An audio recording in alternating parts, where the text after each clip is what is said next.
Bueno, con ayuda del Señor vamos a mirar el tema del tabernáculo, que seguramente es conocido de varios de nosotros, pero bueno, yo creo que lo habremos estudiado con mi esposa 20 veces, quizás, y cada vez hay nuevas cosas, y así es la palabra de Dios. Tú dices, has recorrido, has leído tal porción, y luego vuelves y la lees, y encuentras nuevas cosas. Y luego otra vez la vuelves y la lees. ¡Hala! Que no me había fijado en esto. Y luego la siguiente vez, y la siguiente vez, hasta cierto hermano que la leyó 100 veces, y la última vez, 100 veces en su vida, y la última vez la encontró más hermosa que nunca. Y con este tema del tabernáculo pasa eso. Y seguramente que Alejandro habrá estudiado, porque estos detalles, tienen muchos detalles, y hay que fijarse, pero seguramente al volver a meditar en esto, encontrará a un Alejandro nuevas cosas.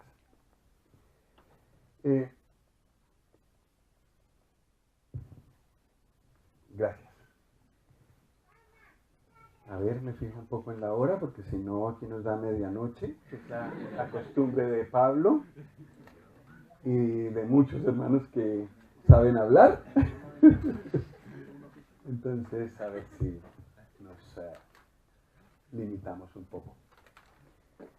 Bueno, sabemos que el tabernáculo, aunque está en el libro de Éxodo, que es el segundo libro de la Biblia, ha sido o fue construido después de la salida de Egipto.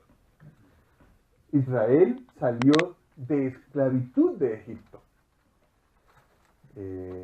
Ya sabemos, es una historia muy conocida. Yo creo que los niños, los jóvenes, todos hemos estudiado la manera como el Señor liberó a su pueblo de Egipto. Y fue de una forma notoria, tremenda, impresionante. No entiendo por qué cuando miras en Wikipedia o en enciclopedias, en la historia de Egipto no puedo encontrar este momento. Yo creo que tiene que ver con la misma actitud que tuvo España y que tuvo Inglaterra con las colonias americanas, que escondían mutuamente sus derrotas y solamente mostraban sus glorias. Y seguramente Egipto hace eso y registró eso en su historia. Pero este hecho ocurrió. Lo que sí se encuentra hoy día buscando en Egipto es el nombre de Israel y las victorias, claro, que Egipto tuvo sobre Israel. Pero bueno, nosotros no es que necesitamos la historia secular para apoyar nuestra fe. La Biblia es suficiente. Pero el pueblo de Israel ha salido de Egipto. Y una de las primeras cosas que el Señor les dice es: hagan un santuario para mí. Y esto es muy hermoso cuando lo aplicas a la vida del creyente. Nosotros también estábamos esclavos, éramos esclavos del mundo y de Satanás. También nos hacía servir con dureza, como Faraón, a los israelitas. Y no quería soltarnos. Y trató de muchas maneras de no soltarnos. Pero el Señor triunfó en nuestros corazones. Y fuimos libres. Y salimos. Y no hay manera de regresar. Y no hay manera de que el faraón de este mundo, Satanás, vuelva a cogernos. Nos hará daño. Intentará por todos los medios hacernos daño. Y hacernos improductivos. Y hacer que nos alejemos del Señor de tal manera que aunque tengamos la salvación, no tengamos el gozo de la salvación. Sí, esas cosas sí que las hace. Pero es imposible para Satanás arrebatarnos de la mano del Señor Jesús y de la mano del Padre. Y sabéis muy bien estos versículos de Juan 10. Entonces la lucha de Satanás ya no es por nuestra alma, es por impedirnos que gocemos de todo lo que tenemos en el Señor Jesucristo, que es mucho. Ya sabéis que la salida de Egipto son unos cuantos capítulos, pero hay mucho más después para Israel y mucho más para nosotros. Tenemos todo un libro. Unas cuantas páginas hablan de nuestra salida, pero mucho hay de nuestro caminar, de nuestro aprendizaje, de nuestra esperanza, de nuestra meta. Hay mucho. Pero una de las primeras cosas que el Señor quería con Israel era que hicieran un santuario para Él. No entiendo bien por qué Dios quería habitar en medio de este pueblo, pero ese era su deseo y por eso hizo construir esto. Hoy en día la habitación de Dios es la iglesia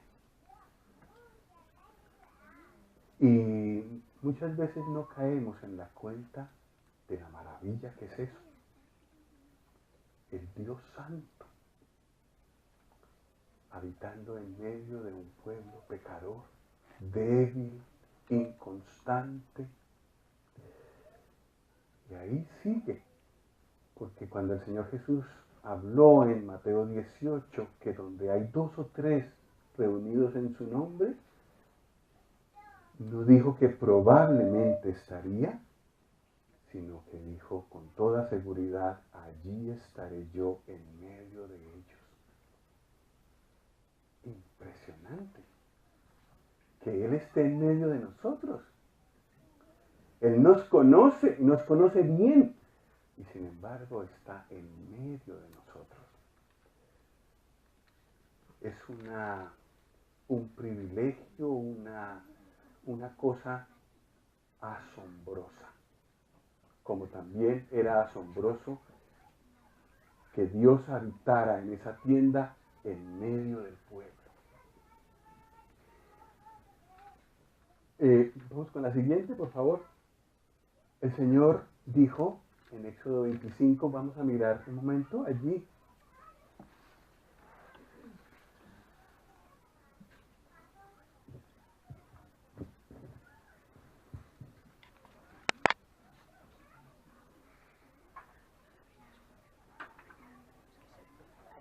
En Éxodo 25 dice, Jehová habló a Moisés diciendo, di a los hijos de Israel que tomen para mi ofrenda.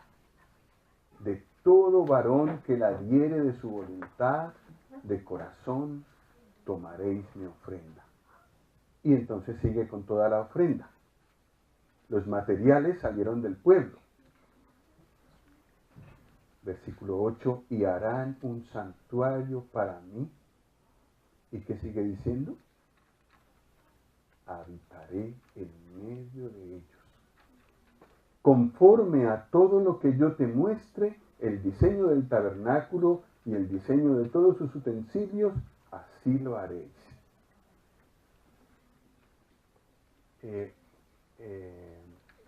Bueno, en nuestra lectura con mi esposa hemos llegado a Apocalipsis. Y allí se ve el templo abierto en 6º capítulo, ahora no recuerdo en qué capítulo, y se ve el arca allí. Y me preguntaba yo, seguramente no será ese el que Moisés vio, porque en todo caso allá en lo alto de la montaña, en el monte Sinaí, el Señor le mostró a Moisés un modelo en el cielo. Y luego Hebreos nos dice que allí fue donde entró el Señor Jesús con su propia sangre para presentarse por nosotros ante Dios. No en el modelo hecho de manos, que era una figura del verdadero, sino en el verdadero, en el cielo mismo. Es Impresionante, impresionante. Esto es solo una representación de algo que Dios tiene en la gloria y que seguramente es una de las cosas que veremos en cuanto el Señor Jesús venga para llevarnos. El diseño era de Dios, no era de hombres, y tenía que hacerlo Moisés conforme al modelo que Dios le había mostrado en el monte. Y lo hermoso es que cuando Moisés ya lo hizo, en varios versículos dice, como Jehová había hablado a Moisés, como Jehová había hablado a Moisés, como Dios le había dicho a Moisés. Qué obediencia, ¿cierto? Para la iglesia el Señor también tiene un modelo en su palabra. Y lo que Él desea es que Él pueda decir también, hemos hecho las cosas conforme al modelo que está en la Escritura, conforme al diseño de Dios.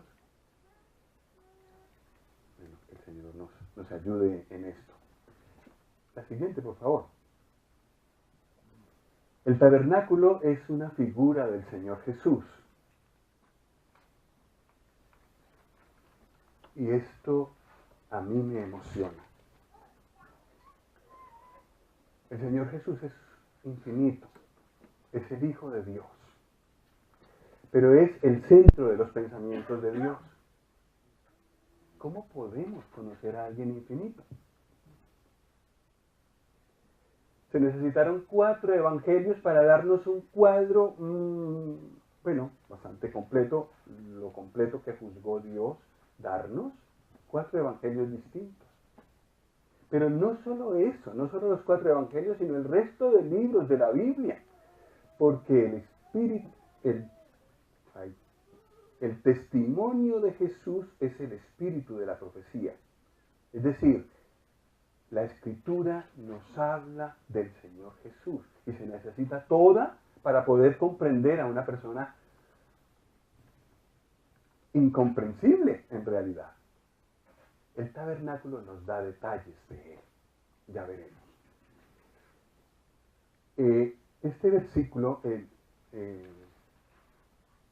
uno de mis favoritos, Lucas 24, 27, y les ruego que lo leamos. Lucas 24, 27.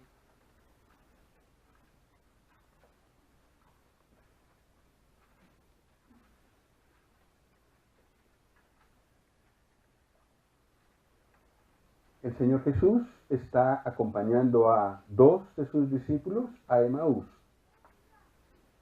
Acaba de escuchar sus penas y entonces les reprende.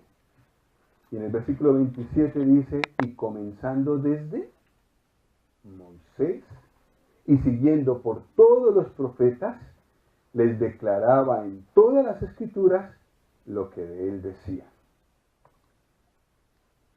Comenzando desde Moisés. ¿Y qué libros escribió Moisés? Ayúdenme, por favor. Éxodo, Levítico, Números y Deuteronomio. Y algunos salmos. Pero los libros de Moisés son estos 5. Los conocidos libros de Moisés son estos 5. Pues en aquella ocasión, en el camino a Emaús, probablemente el Señor habló de estas cosas. Éxodo 25, lo que hemos leído y más cosas. No tenían Biblias como las nuestras, ese privilegio es para esta generación, pero había, por repetición, ellos sabían de memoria muchas porciones de la Escritura. Y el Señor habló de todas estas cosas. ¿Os imagináis lo que sería esa conversación? Desde Emaús hasta Jerusalén. No. Iban de camino desde Jerusalén a Emaús. La emoción fue tan grande que luego volvieron, aunque era tarde. Pero escucharlo a él hablar de estas cosas.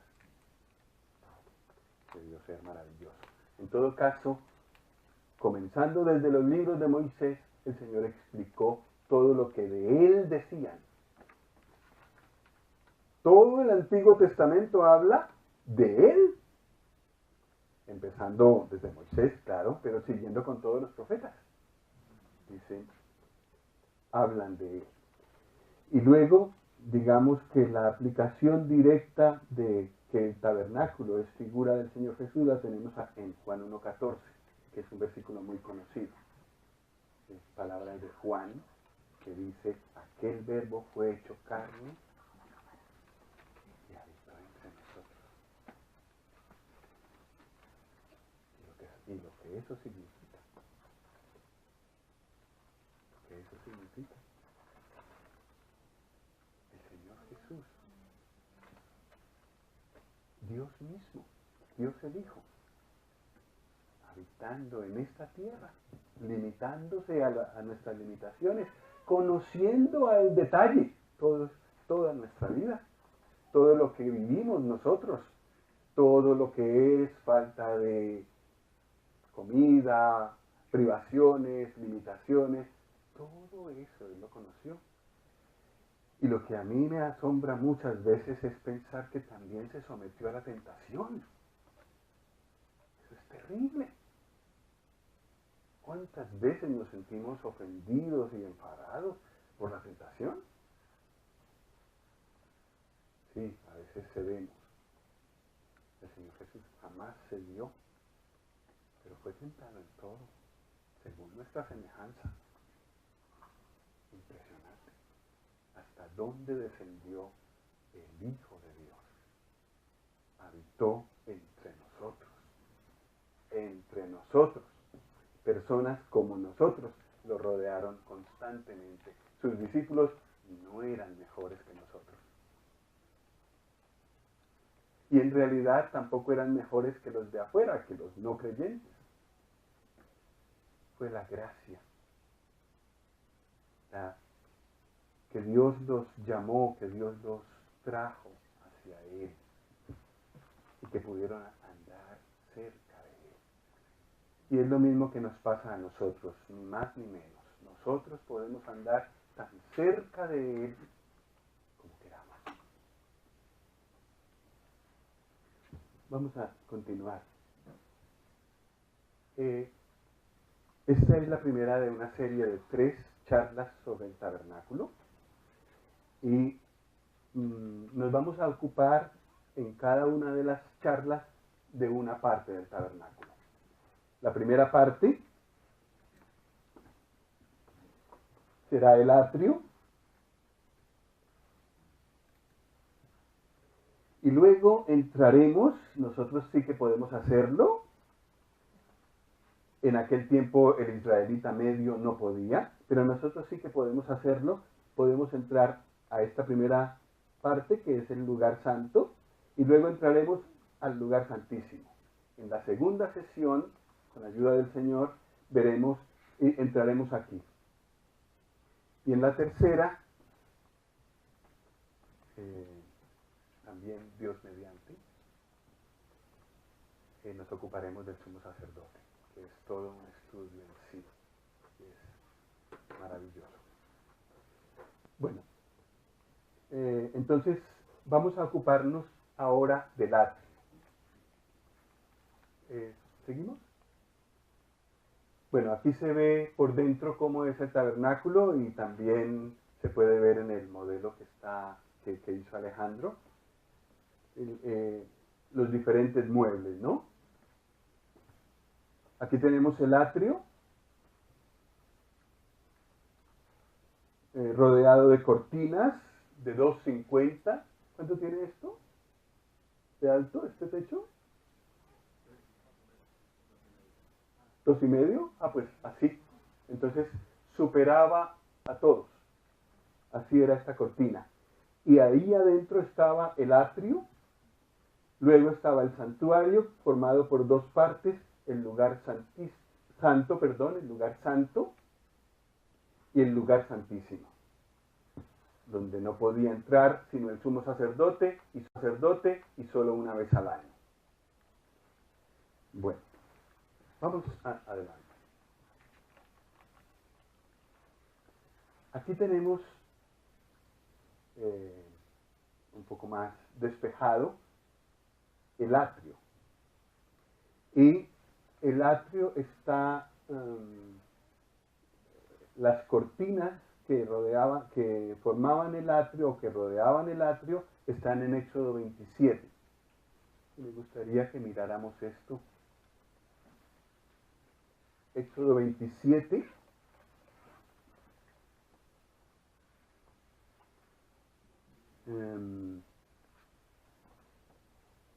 Bueno, podemos leer del 9 al 15. Asimismo, harás el atrio del tabernáculo. Al lado meridional, al sur, tendrá el atrio cortinas de lino torcido, de 100 codos de longitud para un lado, de 100 codos de longitud para un lado. Sus 20 columnas y sus 20 basas serán de bronce, los capiteles de las columnas y sus molduras de plata. De la misma manera, al lado del norte habrá a lo largo cortinas de 100 codos de longitud y sus 20 columnas con sus 20 basas de bronce, los capiteles de sus columnas y sus molduras de plata. El ancho del atrio del lado occidental tendrá cortinas de 50 codos, sus columnas 10 con sus 10 basas. Y en el ancho del atrio por el lado del oriente al este habrá 50 codos. Las cortinas a un lado de la entrada serán de 15 codos, sus columnas 3 con sus 3 basas. Y al otro lado, 15 codos de cortinas, sus columnas 3 con sus 3 basas. Entonces, las cortinas blancas que se ven allí son de lino blanco. Y en varios otros lugares de la Escritura, y tenemos que buscar la interpretación siempre dentro de la Escritura y sobre todo del Nuevo Testamento. El Nuevo Testamento es nuestro manual para interpretar el Antiguo. Se ve que el lino son las acciones justas de los santos.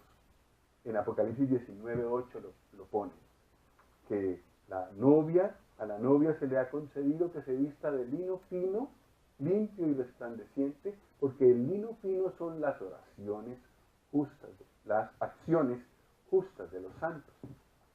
Entonces el lino representa acciones justas de los santos, pero sobre todo del santo, del Señor Jesús. En el librito La Casa de Oro, que tal vez alguno de vosotros conocéis, nos pinta en una forma muy bonita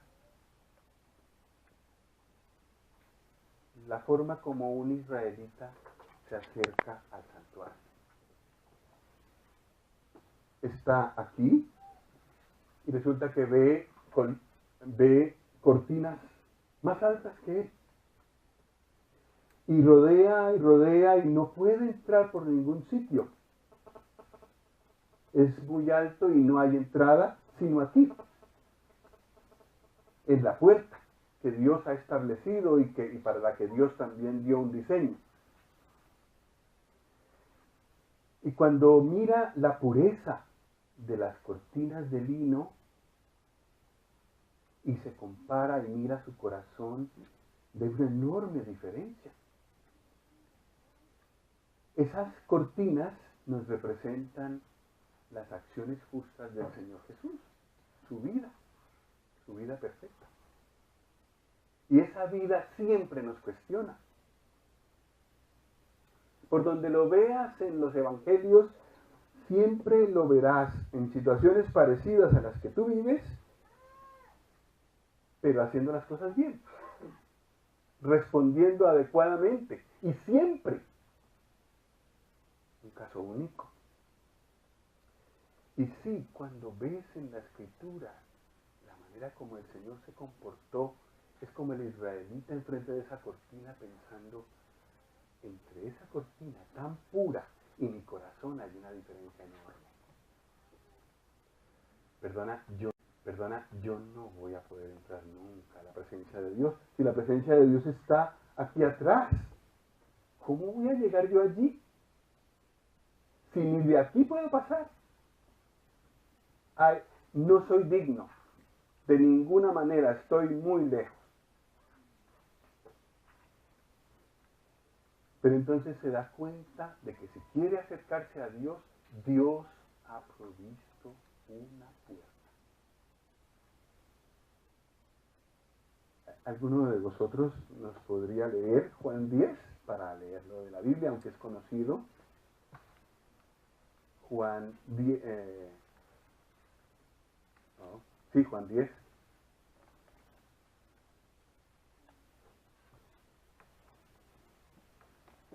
Juan 10, 9. Si alguien nos puede leer, así con voz fuerte, por favor. Yo soy la puerta, el que por mí entrare será salvo, y entrará y saldrá y hallará pasto. El Señor Jesús es la puerta, gracias. No hay otra.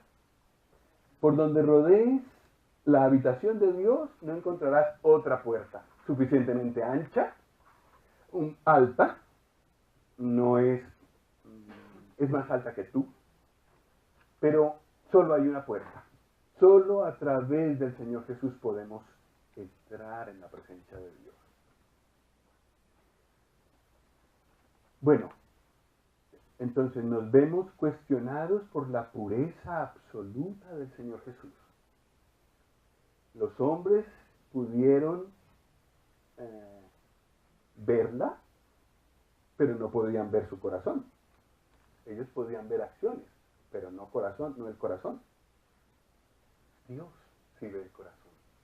Y vio el corazón del Señor Jesús y dio testimonio claramente de que en ese corazón tenía toda su complacencia.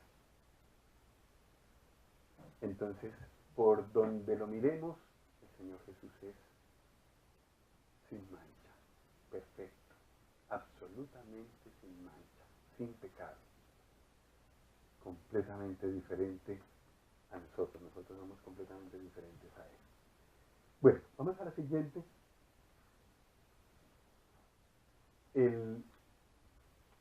Las cortinas del atrio estaban sostenidas por columnas.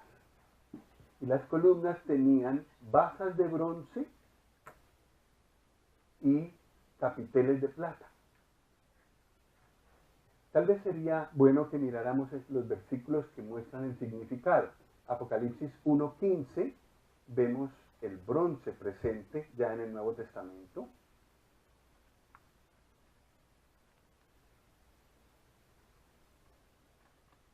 Apocalipsis 1:15, de allí aprenderemos lo que significa el bronce.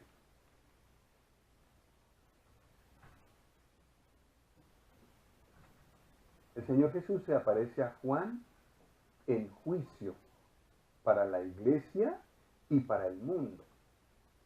La iglesia pues no tendrá que sufrir el juicio que sufrirá el mundo, pero el Señor sí mira con detalle, examina con detalle cada una de las cosas que las iglesias hacen. Y aquí lo vemos en juicio.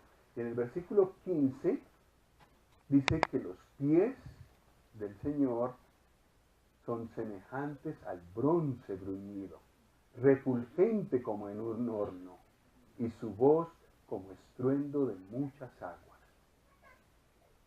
Y luego entonces lo veremos juzgando a la iglesia, a los suyos, y luego al mundo. Juicio. Entonces, ¿puedes poner una para atrás? Cuando el que se acercaba al santuario veía esas columnas, veía a la parte de abajo juicio. ¿Qué quiere decir esto? Que no solo su corazón es pecador, manchado, sino que además el juicio de Dios está presente y lo acusa, porque Dios es muy limpio de ojos para ver el mal. Entonces, entonces tiene que juzgar el pecado. Es juez justo, tiene que juzgar el pecado.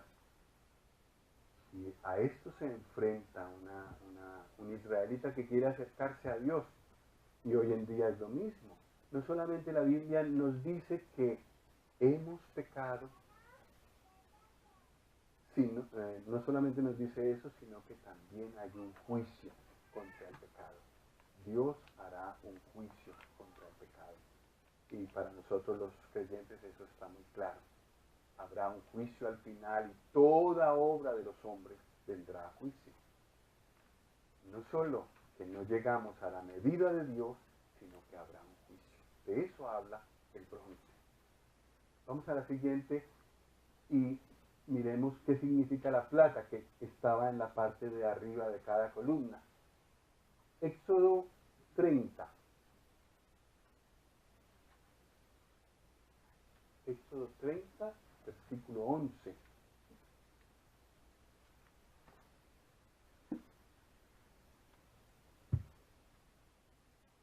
Habló también Jehová a Moisés diciendo: cuando tomes el número de los hijos de Israel, conforme a la cuenta de ellos, cada uno dará a Jehová el rescate de su persona, cuando los cuentes, para que no haya en ellos mortandad cuando los hayas contado. Esto dará todo aquel que sea contado, medio ciclo, y se entiende que es de plata, conforme al ciclo del santuario. Versículo 15. Ni el rico aumentará, ni el pobre disminuirá del medio ciclo, cuando dieren la ofrenda a Jehová para hacer expiación por vuestras personas. Entonces, la plata habla de redención. Y la redención es un regalo de Dios por la sangre del Señor Jesús. Y nadie puede añadir a eso, por rico que sea, ni tampoco necesita menos que eso. Ni el rico aumentará, ni el pobre disminuirá. Todos hemos sido comprados por el mismo precio, la sangre del Señor Jesús. La plata, entonces, se ve claramente aquí que representa la redención. Nosotros entendemos más y sabemos que no fuimos redimidos con plata ni oro, sino con la sangre preciosa del Señor Jesús. Pero en aquel tiempo la plata fue el precio del rescate por cada uno. Así que entonces cuando el israelita venía, quería acercarse a Dios, lo que veía era esto. Primero, la pureza que Dios pide y que solo el Señor Jesús pudo tener. El juicio que viene para toda obra mala, para todo pecado, ninguno se quedará sin juzgar. Y por otro lado, la posibilidad de redención, de librarse del juicio mediante la obra del Señor Jesús. En el tabernáculo era mediante la plata. Así que era un cuadro completo y siempre estaba presente ahí, se podía ver desde todos los sitios.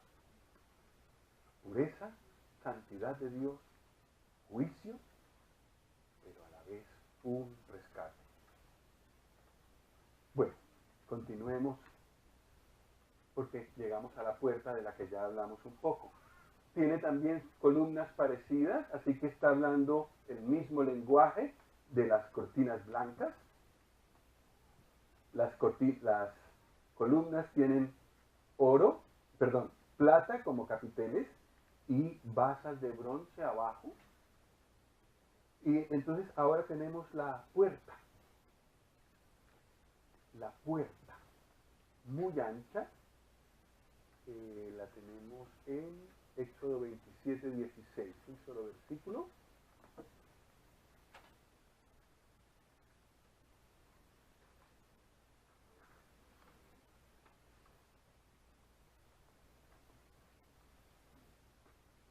Y para la puerta del atrio habrá una cortina de 20 codos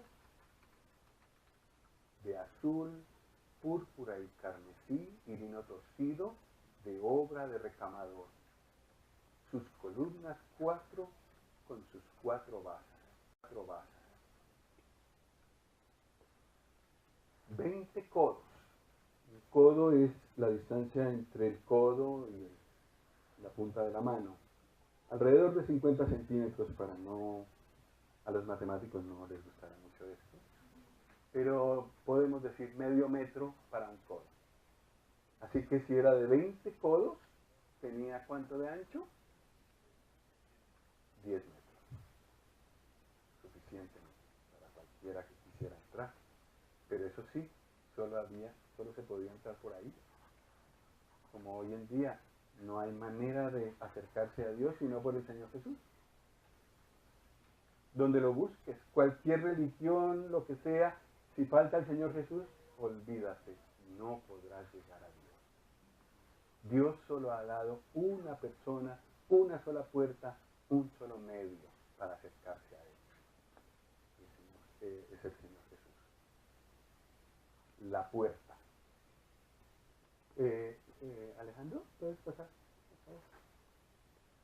Solo una puerta, más alta que todos, 2,50, suficientemente ancha, como Juan 3,16, todo aquel, ahí cabemos todos, es el que quiera puede entrar, y no hay limitación de ninguna clase, todo aquel que en él cree. Es suficientemente ancha, es gloriosa, muy bonita, muy hermosa, tiene 4 colores diferentes y la obra de tejido de las diferentes hebras de color la hizo un especialista, un recamador. Así debió quedar hermosa desde el punto de vista artístico, pero también tenía que representar lo que nosotros vemos cuando leemos los evangelios. También armados que están y no se contradicen el uno al otro, se complementan, nos presentan diferentes facetas del Señor Jesús. Eso, la armonía entre los 4 evangelios solo la pudo hacer un recamador con R mayúscula, el Espíritu Santo que nos dio la Escritura. Y cada evangelio nos presenta algún aspecto especial del Señor Jesús. El azul, que nos recuerda el cielo, es más que todo,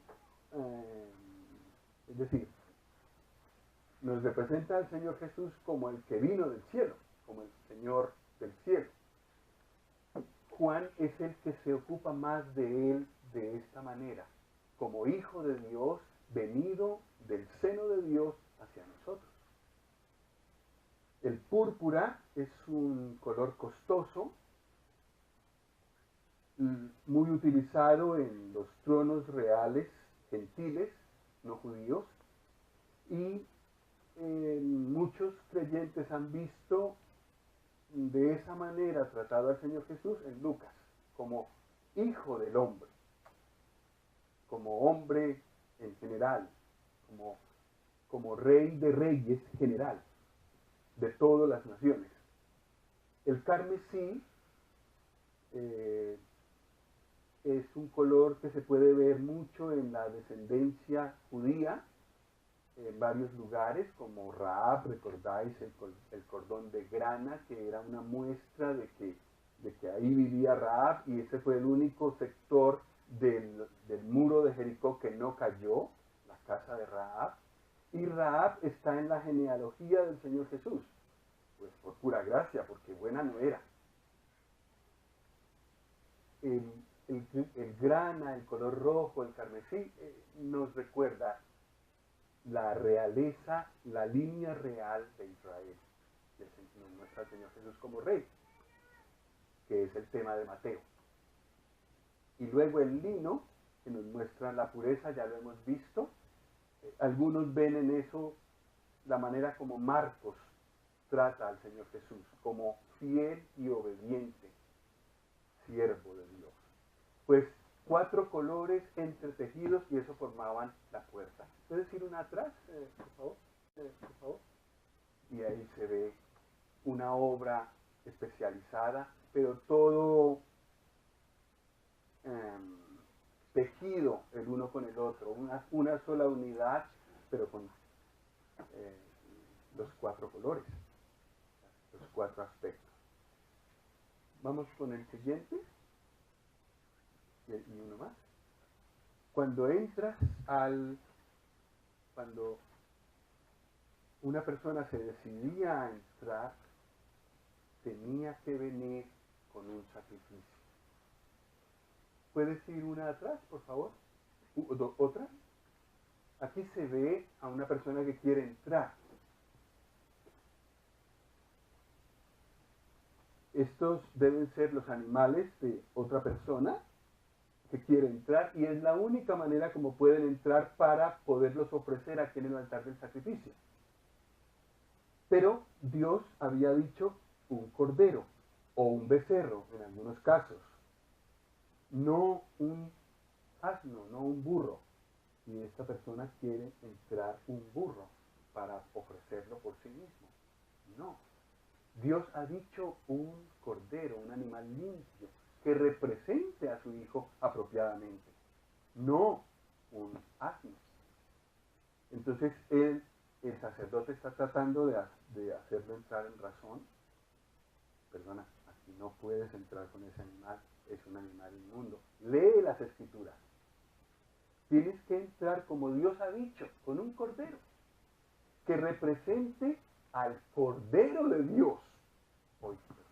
Al Cordero de Dios que quita el pecado del mundo. Era necesario hacerlo como Dios había dicho. Entonces, al entrar, esta persona sí que podía entrar, corría a la puerta, entraba por la puerta, y entonces lo primero que encontraba era el altar del sacrificio. El altar del sacrificio, ahora sí puedes, 2 más. Esta era. Sí. Lo encontramos en Éxodo 27. Y vamos a mirar no todos los versículos, pero sí algunos. Éxodo 27, versículo 2. Versículo 1 y 2. Harás también un altar de madera de acacia de 5 codos de longitud y de 5 codos de anchura. Será cuadrado el altar y su altura de 3 codos. Y le harás cuernos en sus 4 esquinas. Los cuernos serán parte del mismo. Y lo cubrirás de bronce. Del bronce ya hemos hablado. Habla de juicio. Y bueno, la madera, ¿de dónde sale? ¿De dónde sale la madera? De los árboles. En el desierto solo crece, muy pocas especies de árboles, pero sí la acacia. Está enraizado, está como todo árbol, tiene sus raíces en el suelo y claro, es un árbol. Y nos representa la humanidad del Señor Jesús, nacido en esta tierra, verdadero hombre como nosotros. La Biblia nos muestra muy claramente que Él es verdaderamente hombre, hombre como nosotros. El bronce nos habla de juicio y también de resistencia al juicio. Porque en este lugar, aunque era de madera, el estar recubrido de bronce le permite soportar todo el fuego continuo que habrá allí.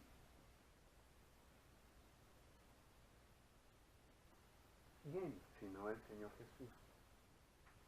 ¿Qué hombre sino el Señor Jesús pudo soportar el fuego de la ira de Dios que nosotros merecíamos?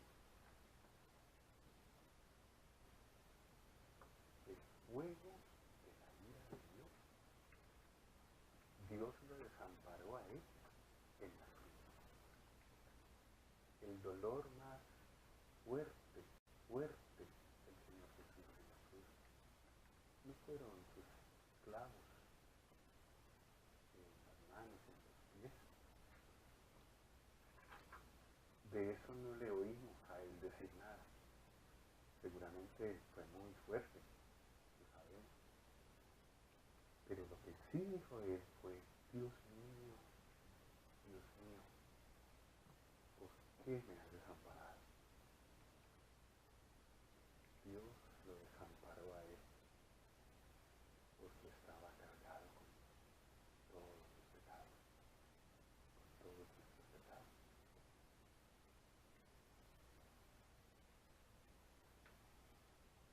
Y al final de las 3 horas de tinieblas, el Señor Jesús dijo: consumado es,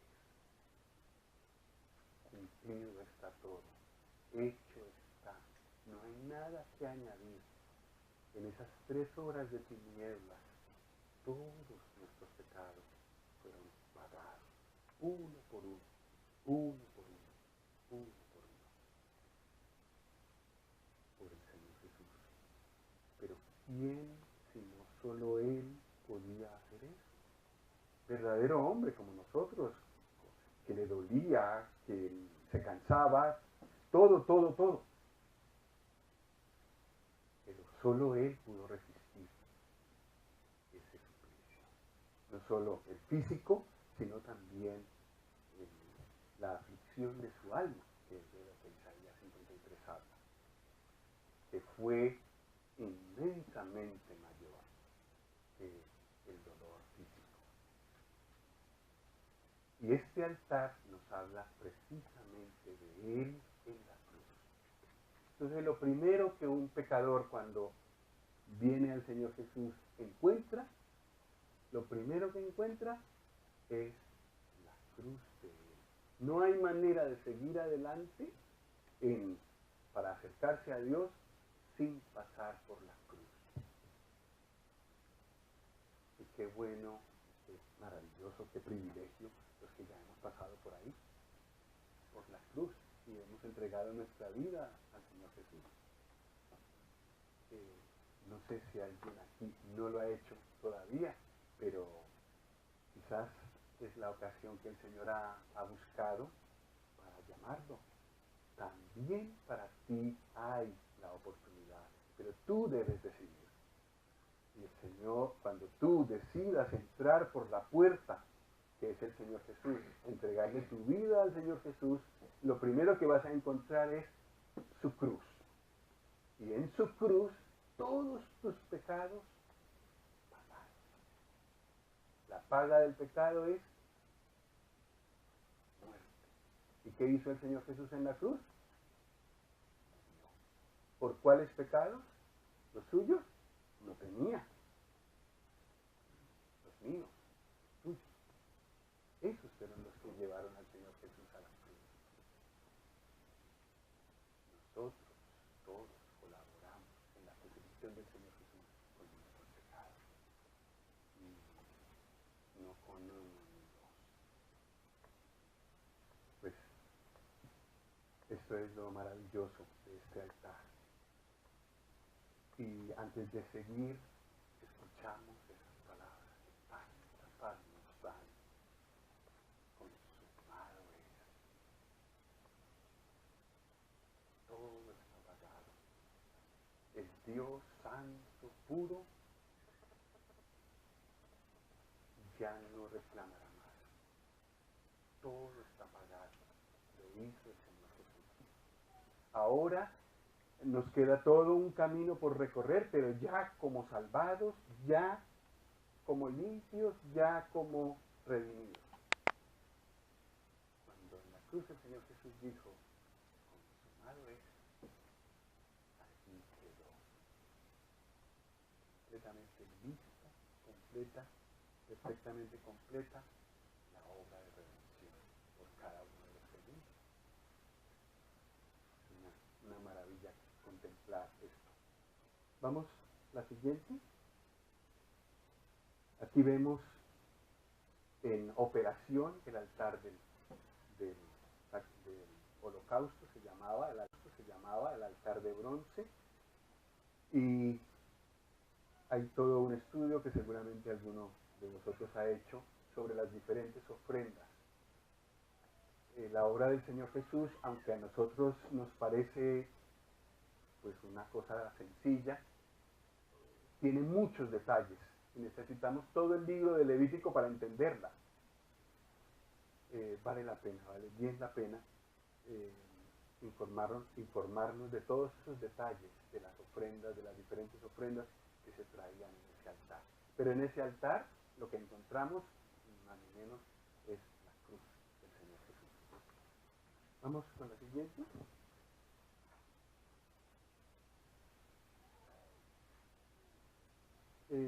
Esta foto me pareció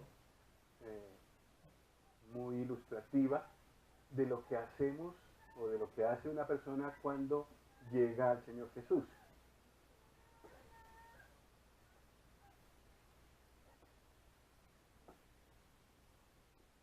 Aquí está un hombre que ha pecado. Entonces ha traído un animal. Debe ser una persona de responsabilidad porque el animal que está ofreciendo es más costoso. Entonces lo que hace es poner su mano en la cabeza del animal y confesar lo que ha hecho. Entonces, por una cosa que muchos llaman la identificación, el pecado del hombre pasa al animal. Y la pureza del animal pasa a la persona. Luego, entonces el animal tiene el pecado de la persona que lo vino a ofrecer. Entonces es degollado, muerto, una parte va al altar del sacrificio y la otra va a otros lugares. Todo un estudio para hacer. Pero la cuestión es que esto es lo que hacemos cuando vamos al Señor Jesús. ¿Quién pecó? Yo. ¿Cuántos pecados he hecho?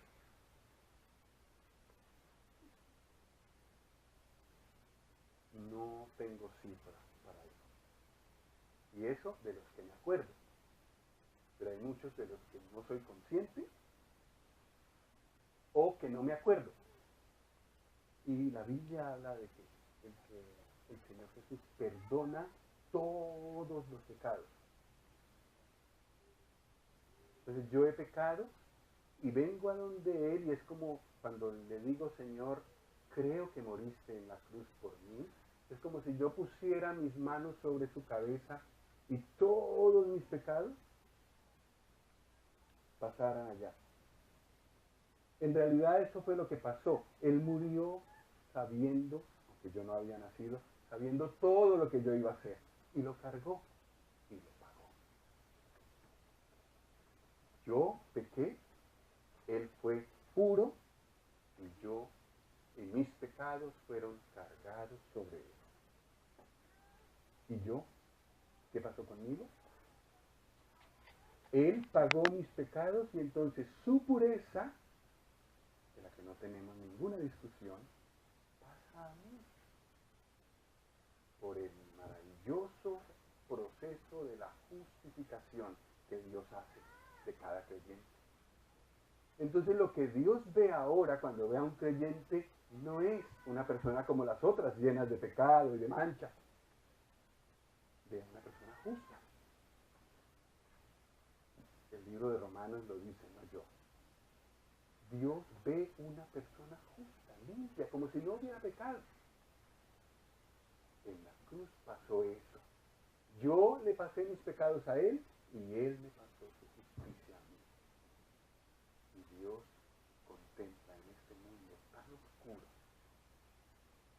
tan lleno de pecado, una cantidad de puntos blancos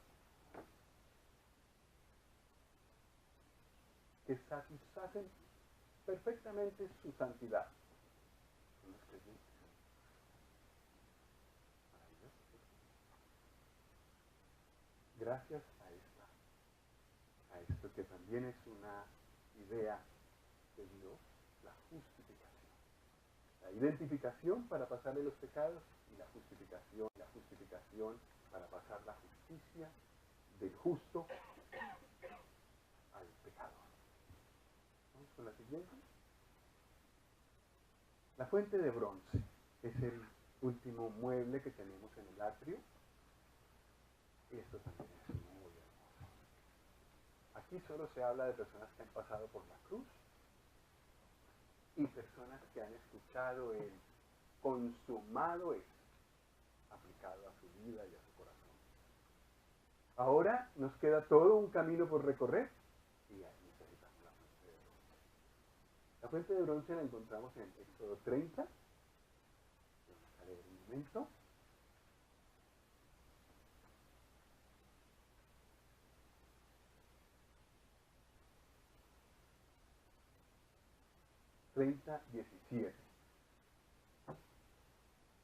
Habló más Jehová a Moisés diciendo: harás también una fuente de bronce con su base de bronce para lavar, y la colocarás entre el tabernáculo de reunión y el altar, y pondrás en ella agua.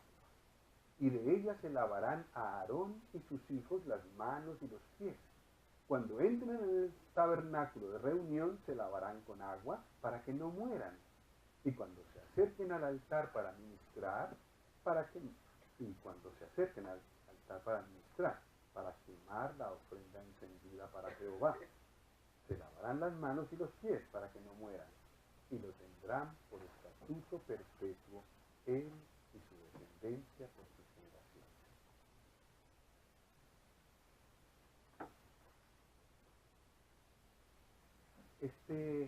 Esta fuente era para los sacerdotes, para que pasando adentro no murieran, porque adentro habita el Dios Santo. No deja de ser santo por habernos perdonado, sigue siendo fuego consumidor, muy limpio de ojos, muy santo, santo, santo, santo. Se necesita entonces, para poder entrar allí y estar en condiciones de estar en su presencia, una fuente de bronce. La fuente de bronce es como leer Juan 13. ¿Recordáis de Juan 13? Vamos a mirar algunos versículos. Juan 13, 8.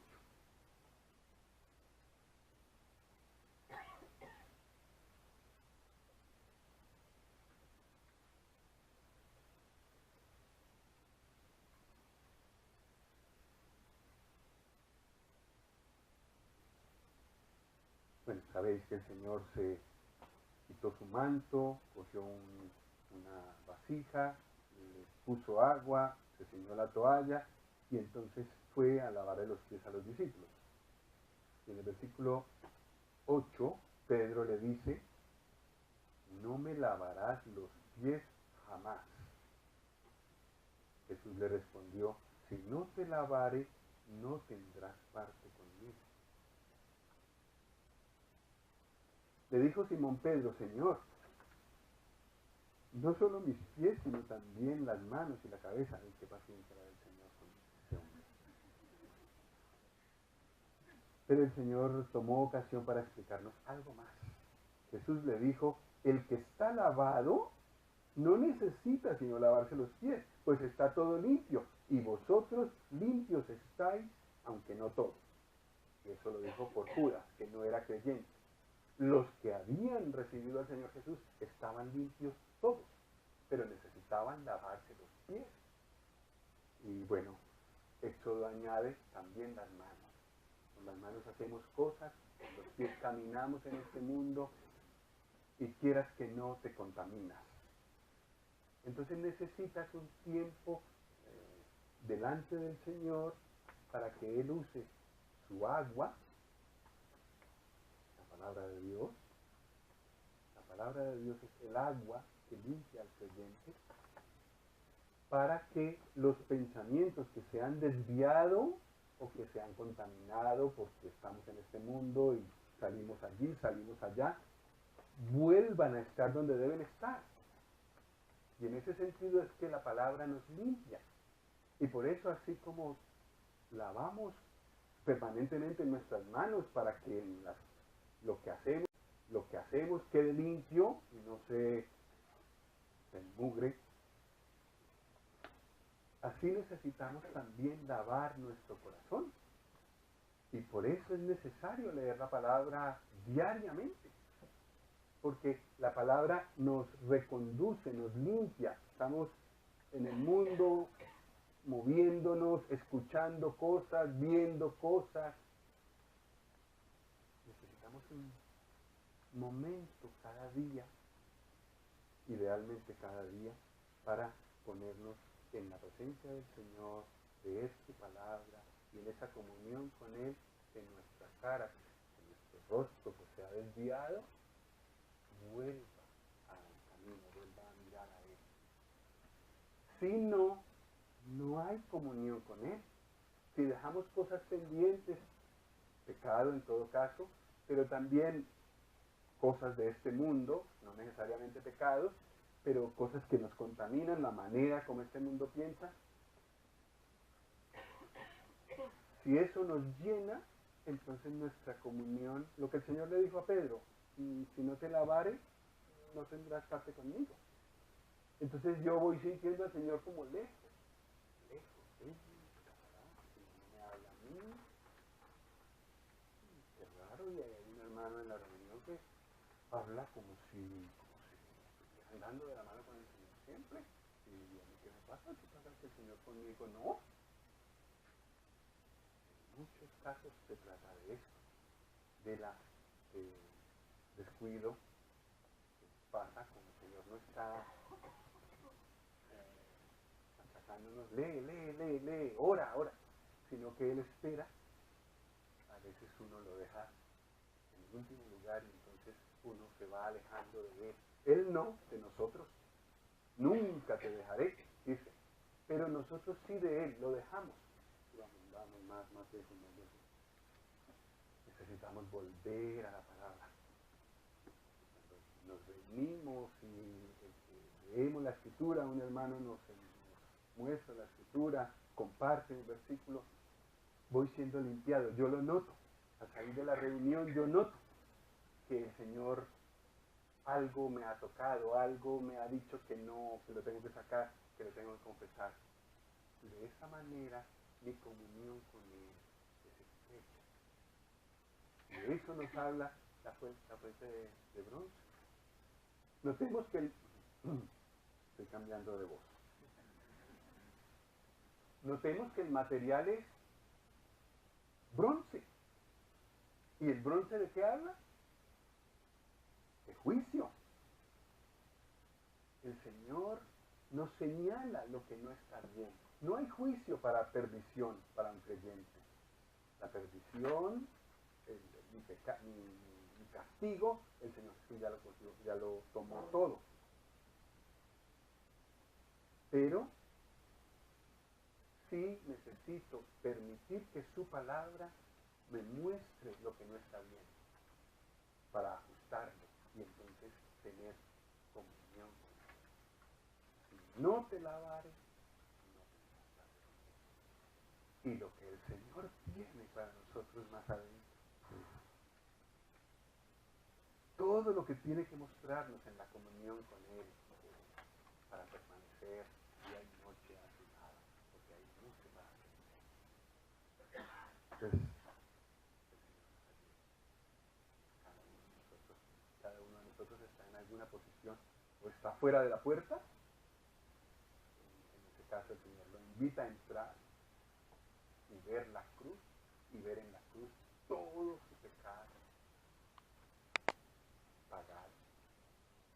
O los que ya lo hemos hecho, ya hemos entrado, ya vimos la cruz, algunos con lágrimas, estuvimos arrodillados a sus pies, confesando nuestros pecados y recibiendo de Él esas maravillosas palabras, he pagado todo por ti. Entonces, seguir a la fuente de bronce diariamente, limpiando